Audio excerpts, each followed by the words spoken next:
Good morning. Welcome back to Open Med School. I am Dr. Andrews. Today I am going to discuss with you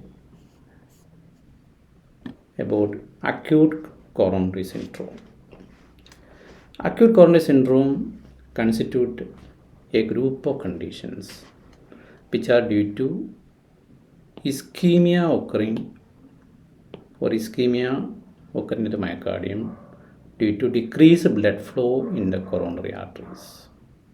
So the basic pathophysiology of acute coronary syndrome is decreased coronary perfusion. This consists of two groups of conditions. One is myocardial infarction, other is unstable angina. So acute coronary syndrome, a patient comes with symptoms due to coronary ischemia or decreased blood flow to the coronaries. You go for an electrocardiogram. The ECG shows ST elevation. You call it as STEMI, that is ST elevation myocardial infarction. If the ECG shows no ST elevation, this can be unstable angina or NSTEMI, that is non-ST elevation myocardial infarction. How to differentiate? The differentiation is by cardiac biomarkers. In case of myocardial infarction, the cells release the troponins and other biomarkers. If the biomarkers are elevated and the patient has got symptoms due to coronary ischemia, it becomes NSTEMI if there is no ST elevation. So we are differentiating acute coronary syndrome into STEMI, NSTEMI and unstable angina. The STEMI can be, the ECG may show Q wave, it is called Q wave MI. And when the STEMI shows no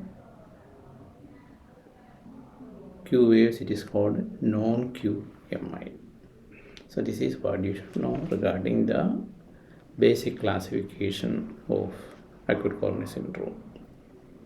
So acute coronary syndrome, the diagnosis should be considered in any patient with chest discomfort, shortness of breath, dizziness or any other symptom which can be due to coronary ischemia.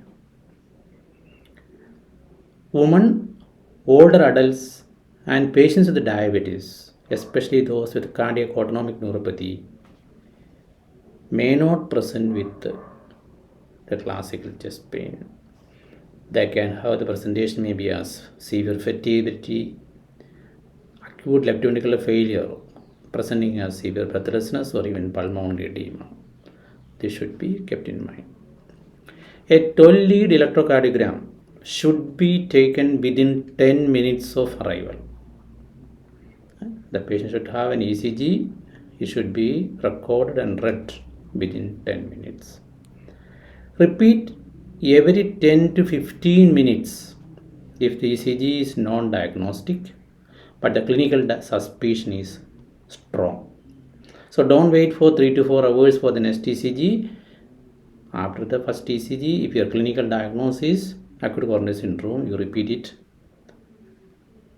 10 to 15 minutes later as required. It should be repeated.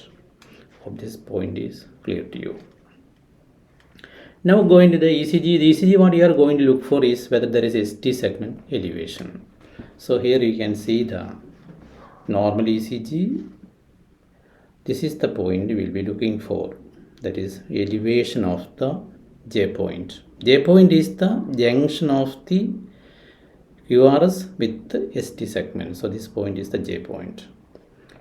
So you are measuring from the baseline. So from the PR segment or the TP segment you can take. So usually from the PR segment you measure. Here you can see it is 2.2 millimeters. Here it is 1.5 millimeters. Sometimes the ST segment can be depressed. So here you can see the ST segment is depressed. So this is what will be initially looking for in a patient with acute coronary syndrome. So you take the ECG.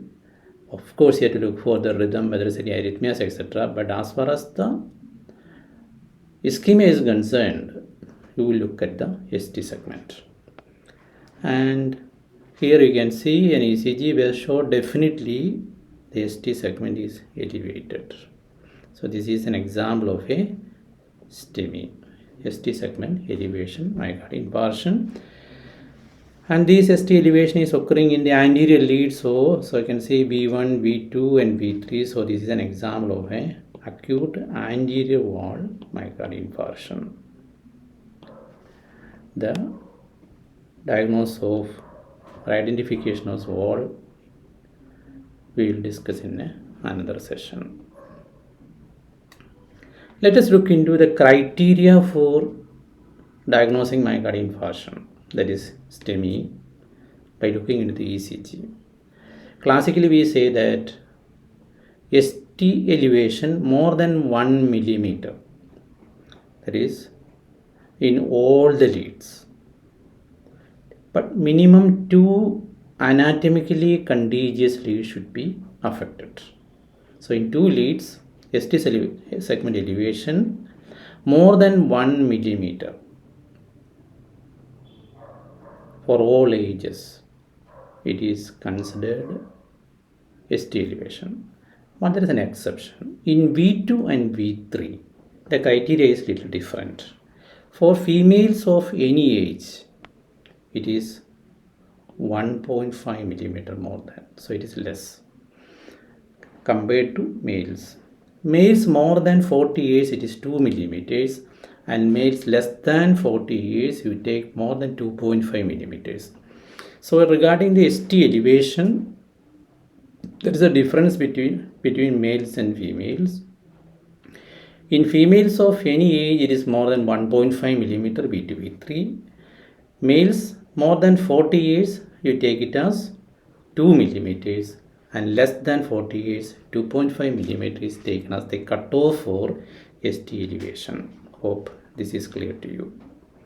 So we have already mentioned ST segment elevation more than 1 millivolt.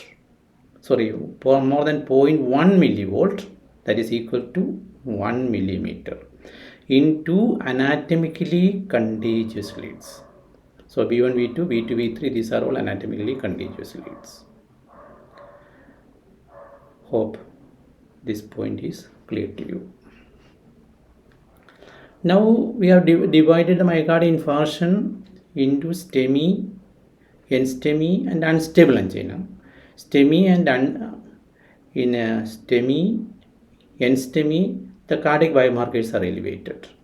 In unstable angina, the cardiac biomarkers are not elevated. So let us see what will be the ECG changes. We have already said in STEMI, you get ST segment elevation, and in other conditions we can get a NSTEMI, you may get ST segment depression and T inversion. The feature of the T inversion is it is usually said as a symmetrical T inversion, sometimes describes an arrowhead T inversion. So ST segment depression and T wave inversion is something that you get in NSTEMI and unstable angina. So in STEMI you get ST elevation, in unstable angina and NSTEMI, ST segment is not elevated, but you get ST segment depression and symmetrical T inversion. How will you differentiate between NSTEMI and unstable angina? Go for the cardiac biomarkers. The biomarkers are elevated, it becomes, of course, myocardial infarction. Hope it is clear to you. When should you get a emergency cardiologist opinion in the emergency department? Whenever a patient with the symptoms consistent with ACS comes and is in cardiogenic shock, patient has features of left heart failure, that is presenting with severe breathlessness, patient has got a sustained ventricular tachyarrhythmia, that is VT. Of course, if the ECG is suspicious but not diagnostic, again you get a cardiology opinion. So these are the definite indications for getting a cardiology opinion in the emergency department.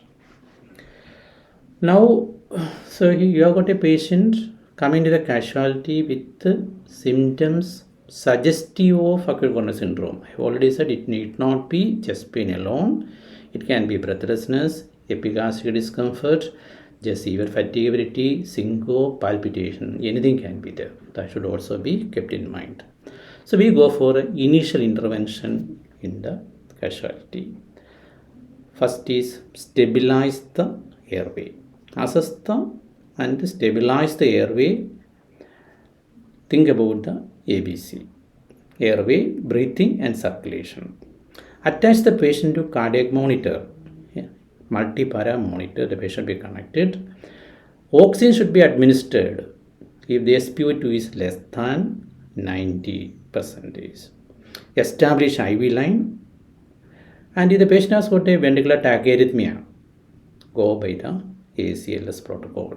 So that is the initial evaluation and intervention for patients with acute coronary syndrome in the casualty. That is, think about the ABC and manage accordingly. So connect to the monitor and give oxygen if the SpO2 is less than 90%